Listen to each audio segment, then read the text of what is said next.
देवाची द्वारी उभा क्षणभरी, तिने मुक्तिचारी साथी द्या. हरिमुखे म्हणा हरिमुखे म्हणा, पुण्याची गणना कोण करेल.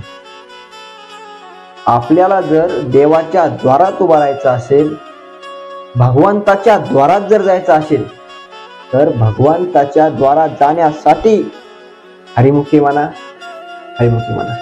कारण की भगवंताच्या द्वारात जर जायचं असेल, भगवंताची प्राप्ती जर करायची असेल, तर पुण्य लागतं. पुण्य भगवंताची प्राप्ती सोडावं, साधं भगवंताबद्दल आपल्या मनामध्ये, आपल्या अंतःकरणामध्ये प्रेम जरी निर्माण व्हायचं असेल, तरीही त्याला पुण्य लागतं. पुण्य ज्ञानोबा सांगतात, बहुत सुकृताची जोडी म्हणून विठ्ठली आवडी. आम्हाला जर भगवंताबद्दल प्रेम अंतःकरणामध्ये जर निर्माण करायचं असेल, तर त्याला पुण्य लागतं. पुण्य म्हणून तुम्ही काय करा, हरिमुखे म्हणा हरिमुखे म्हणा, पुण्याची गणना कोण करेल.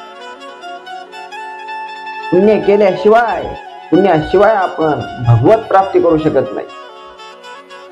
आपल्याला जर परमार्थामध्ये कोणतेही घटक जर आपल्याला प्राप्त करायचा असेल, तर पुण्य लागतं. पुण्याशिवाय अन्यत्र साधनाने आपण भगवंताच्या द्वारा जाऊ शकत नाही. वशिल्याने भगवंताच्या द्वारा जाऊ शकत नाही. धनाच्या मार्फत भगवंताच्या द्वारा जाऊ शकत नाही. कोणताच लौकिकातला कोणताच उपाय तिथं चालत नाही. केवळ पुण्य. म्हणून हरिमुखे म्हणा हरिमुखे म्हणा, पुण्याची गणना कोण करेल. पुण्य करण्यासाठी तुम्ही काय करा, भगवंताचं नाम म्हणा, नामस्मरण करा, भगवंताचं चिंतन करा. विठ्ठल विठ्ठल, हरी हरी, तुम्हाला जे नाव आवडेल त्या नामाचं चिंतन करा, त्या नामाचा जप करा. कोणी करायचा, पण कधी करायचा.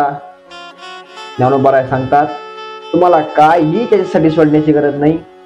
असोनी संसारी जीव वेगळी. तुम्ही संसारामध्ये असताना, संसार म्हणजे काय हो, संसार म्हणजे ज्यांचं लग्न झालं, ज्यांना मुलं बाळ झाली, त्यांनी भगवंताच्या नामात उच्चारण करायचं. जे ब्रह्मचारी आहेत, संन्यासी आहेत, त्यांना नामचिंतन करायचं नाही का, अशी कोणाला शंका येऊ शकते. तर याचं उत्तर असं की या ठिकाणी ज्ञानोबा सांगतात ना, असोनी संसारी जीव वेगळी, तर याचे दोन्ही अर्थ आपण लावू शकतो. पहिला अर्थ जर लावायचा म्हणलं, तर जन्माला येणं म्हणजे संसाराला येणं. तुम्ही जन्माला आलात ना, जन्माला आला म्हणजेच तुम्ही संसाराला प्राप्त झालात. असे असताना तुम्ही काय करा, जेही कोणी मानव देह घेऊन जन्माला आले, मानव देह हा एक संसार आहे. तसं सर्वत्र देह, सर्वच देह संसार आहे. पण मानव देहामध्ये काय आहे, भगवत प्राप्ती साधना करता येईल आपल्याला. म्हणून मानव देहाला आलात ना तुम्ही, मग काय करा, भगवंताचं चिंतन करा. असोनी संसारी जिभे वेगू करी, भगवंताच्या चिंतनाला तुम्ही लागा, भगवंताचं नामस्मरण करा.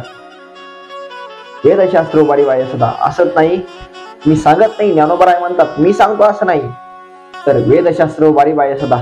वेदशास्त्र असे वर हात करून सांगतात, काय करा तुम्ही, त्या भगवंताचं नामचिंतन करा, भगवंताचं चिंतन करा, नामस्मरण करा, त्याच्या स्वरूपाचं चिंतन करा, त्याच्या गुणाचं चिंतन करा, त्याच्या कार्याचं चिंतन करा.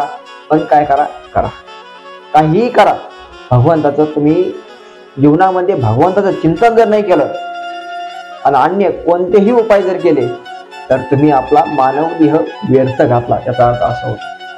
त्यामुळे तुम्ही काय करा, भगवंताचं चिंतन करा.